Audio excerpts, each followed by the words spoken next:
think everybody just needs to slam on their brakes immediately and reintroduce the early 90s to late 2000s Tuscan aesthetic into our lives again. I know that many people believe it's gaudy, but you have to admit that it's still a hell of a lot better than the sad beige pandemic that we still haven't found a cure for. I know that some people are going to call me a hater, but a classroom should not look like this.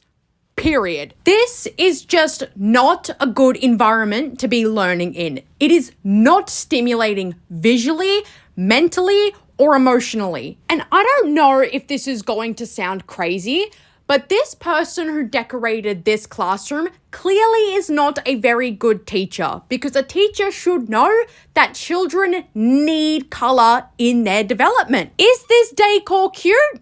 Yeah, somewhat, but for a bedroom, not a space where children are supposed to be learning. I don't know about you guys, but I know that if I were a kid in this classroom, it would have just made me tired.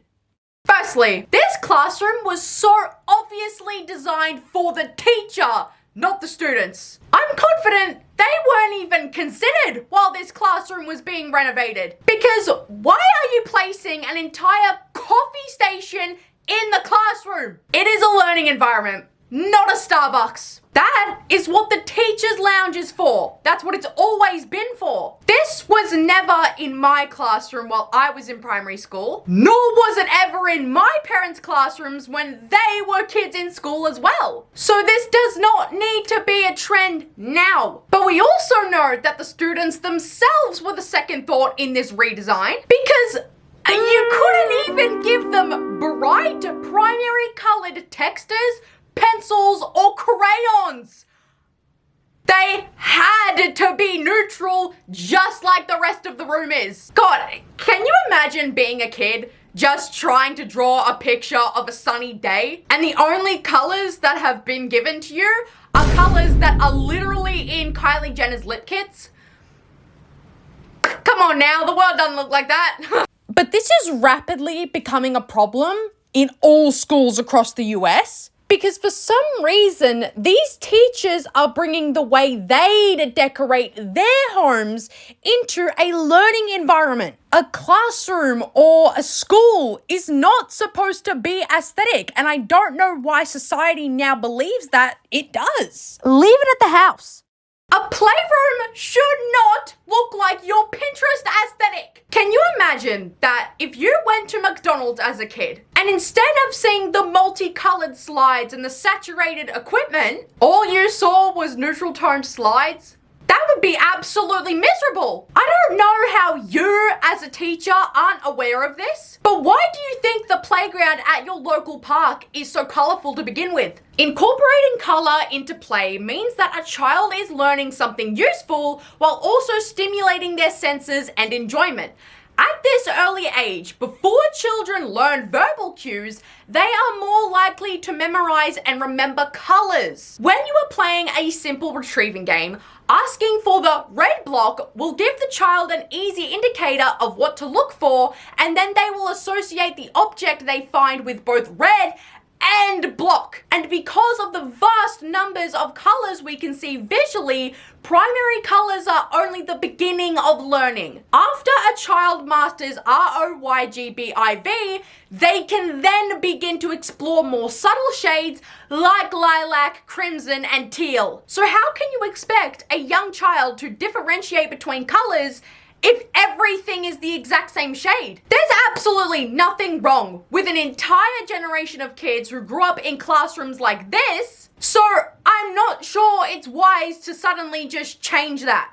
Because the problem is that not only are these kids now going to school and having to go to school with this aesthetic, but they also have to come home and live this aesthetic at their own house. And the reason you know that these parents are prioritizing their aesthetic over anything else, because the brand that she bought these inflatables from are literally from a brand that markets themselves towards adults. They say that they make kiddie pools for adults. That's why they're a little classier. That's why they're a little bit more sophisticated. That's why there's not so much color, because it's not for kids. It's for a friend group of women who want to drink champagne and eat chocolates and strawberries in.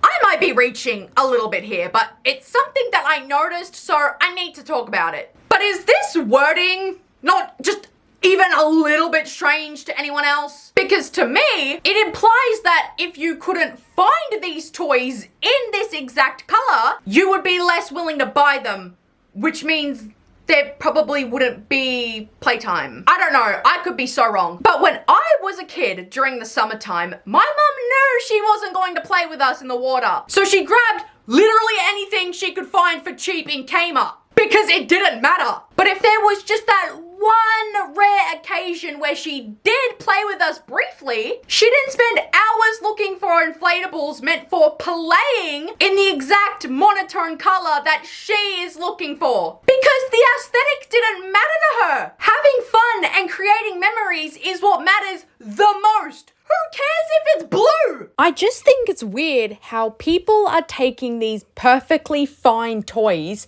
and spray painting them a completely different color when they're not going to be the ones using it ever to begin with. As I was growing up, my mum literally never cared how I wanted to decorate my room because she knew she was never going to be in there. So why should she care? Why should that matter to her? And I think that mindset applies here. That's like if I went to my sister's house and I started redecorating the place to fit my taste. I don't live there! So why should I care how she chooses to style her lounge room when, number one, it's not mine, so I don't get a say, period. But two, I'm not there every single day like she is. Just like you're not the one playing on the bike every single day like he would be. But I actually need millennials to be banned from using paint indefinitely. Because take a good look at this house, okay? I really need you to take it in. It looks like such a sweet, cozy,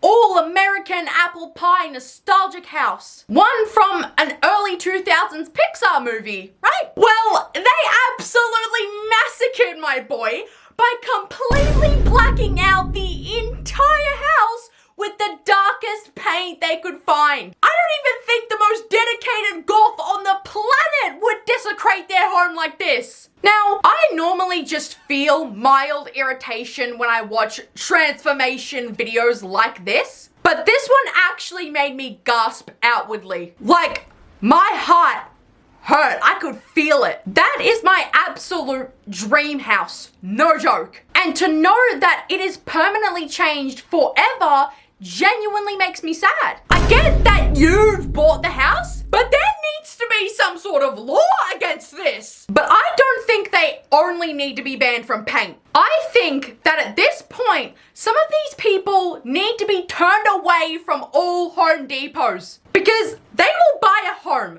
with the most gorgeous foyer that has been up there since the house was built and will completely remove it altogether and fill it in. For what? I genuinely don't see the reason why anybody on this planet would willingly decrease the value of their house like this. Because houses just aren't built like this anymore. You're turning a rarity and a specialty of a house into every other soulless house that is on the market today. Because not only have they filled out the foyer, but they've taken down the absolutely magical chandelier, which again is not in houses anymore unless you're a freaking billionaire, and remove the checkered tiling in favor of the most boring shade of timber flooring imaginable. I literally don't even know why you bought this house when you hated everything that was in the house in the first place. Let's talk about these stairs. Y'all are absolutely hating the fact that we took these stairs out. Don't get me wrong, they were absolutely gorgeous, but honestly, just not ideal. To get to the kitchen, you either had to go through the living room or you had to walk under the staircase. Donnie's 6'2", and it's just not ideal to walk under to get to the kitchen. Even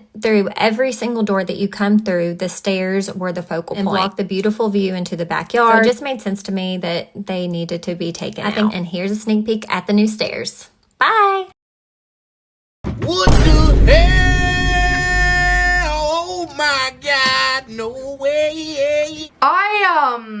I genuinely feel that after watching that video, we actually need to give these stairs a moment of silence, just out of respect. Firstly, if I had a staircase as majestic as that, I would happily walk through the living room to get to the kitchen for the rest of my life with no problem. And my dad and my brother, they're both pretty tall guys, over 6 foot. But if all they had to do was crouch ever so slightly once in a while as a shortcut to get to the kitchen because they don't want to walk through the living room, my dad would sign the lease of the house in a heartbeat.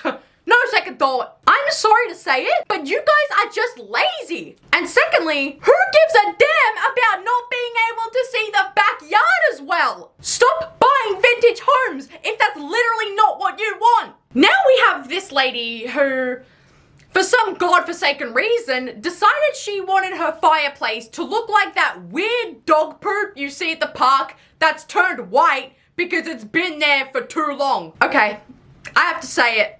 How did this take you 6 weeks to do? I cannot, for the life of me, figure out how you managed to drag the process out for that long. You know that one scene in White Chicks where he goes, "Your mom is so old, her breast milk is powder. She breastfeeds like this." And then like a bunch of flour comes out. Yeah, it looks like he made that joke directly in front of your fireplace. It just looks unfinished. I just think that some people are given the wrong houses, because how could you look at this adorable vintage farmhouse tiling and not only believe that it's ugly, but that a lazy peel and stick from Amazon will look any better? Are you delusional? I think somebody should cover you guys in peel and stick from Amazon to prevent you from using your hands to do this to tiling ever again. The original counter told a story and made you feel welcomed, but you turned it into just another cold, lifeless, and boring benchtop that nobody is blinking an eye at. And don't even get me started on this incredibly unique mirror from the 70s that's being ruined by spray painting it a blotchy rainbow, because it seems that nobody values the age and the history behind a piece now. It's not even the fact that it's necessarily bad. It's just the fact that they purposely chose these vintage items to give makeovers to, when they could just so easily buy some cheap random mirror from Target instead. It's not as expensive, and it doesn't spoil gorgeous pieces that are older than you like this. And I think that this will genuinely become a problem as the years go on, because these flipped pieces are being done so cheaply by millennials because they have no idea what they're actually doing. So the people who bought their repurposed items end up donating them again anyway because of how bad of a job they're doing. So please, if you're not a professional, just stay away from renovation tools, because a majority of these transformations and these makeovers that we see nowadays look absolutely god awful. Anyways guys, thank you so much for watching this video. Mwah. I love you all so much, and I'll see you guys in the next video. Bye guys!